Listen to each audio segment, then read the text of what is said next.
L'origine de tout, partie 3. La mère avait besoin de trouver des moyens de se rendre plus attirante pour le père. La mère a donc tenté une approche délibérée vers lui, une manière chaleureuse et ondulante, séduisante et attirante, pulsante et palpitante afin d'attirer son électricité, le père. Le père, poussé par ce sentiment initial de désir, s'est senti attiré à se rapprocher. Et ainsi le concept de sexe est né. Le père a choisi d'approcher cette sensation séduisante, s'autorisant à s'immerger presque complètement dans l'espace magnétique de la mère, créant ainsi une expérience délicieuse et chaleureuse. Cependant, à mesure que le sentiment s'intensifiait, la vibration augmentait de façon exponentielle, au point que cela devenait accablant pour le père, qui se retira alors soudainement, se repliant dans son propre espace énergétique. Ce cycle d'approche et de retrait se poursuivait, donnant naissance à la danse de l'attraction et de la répulsion, et à celle de la création et de la destruction. La mère, indifférente au retrait du père, continuait à évoluer. Elle apprit à équilibrer son magnétisme, créant un espace stable et accueillant pour le retour du père. Avec le temps, cette interaction devenait plus harmonieuse, et de leur union, les premières véritables créations émergèrent. Ces créations n'étaient pas seulement physiques, mais aussi métaphysiques, englobant l'essence de la vie, de la conscience et les lois fondamentales régissant l'existence. Chaque interaction entre mère et père donnait naissance à de nouvelles dimensions, de nouvelles formes de matière et d'énergie, et un réseau complexe de relations qui deviendrait éventuellement le cosmos. À mesure que ces premières créations s'étendaient, la mère et le père commençaient à comprendre leur rôle et leur connexion mutuelle.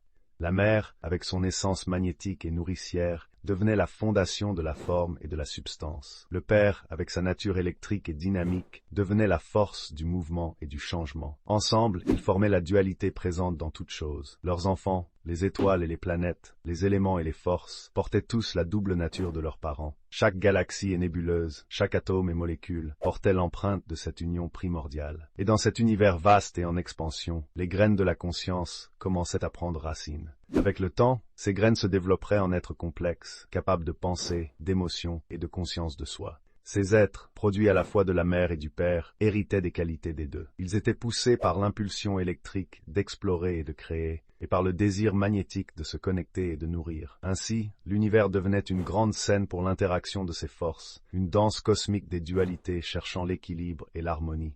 Chaque étoile qui brûlait, chaque planète qui orbitait, chaque être vivant qui émergeait, était un témoignage de l'unité originelle qui existait autrefois et de la quête perpétuelle de réunion. Et ainsi, dans ce cycle sans fin de création et de destruction, l'unité trouvait une nouvelle forme d'existence. N'étant plus seule, elle s'expérimentait à travers les innombrables formes et consciences qui peuplaient l'univers. Les rêves et fantasmes qui se dissolvaient autrefois dans le vide prenaient maintenant forme dans l'étendue infinie de la réalité, un témoignage de la danse éternelle de la mère et du père, yin et yang, magnétisme et électricité. Voici l'histoire de notre univers, né de la conscience de l'unité, divisée en dualité, et cherchant perpétuellement à se comprendre à travers les possibilités infinies de l'existence. Aka.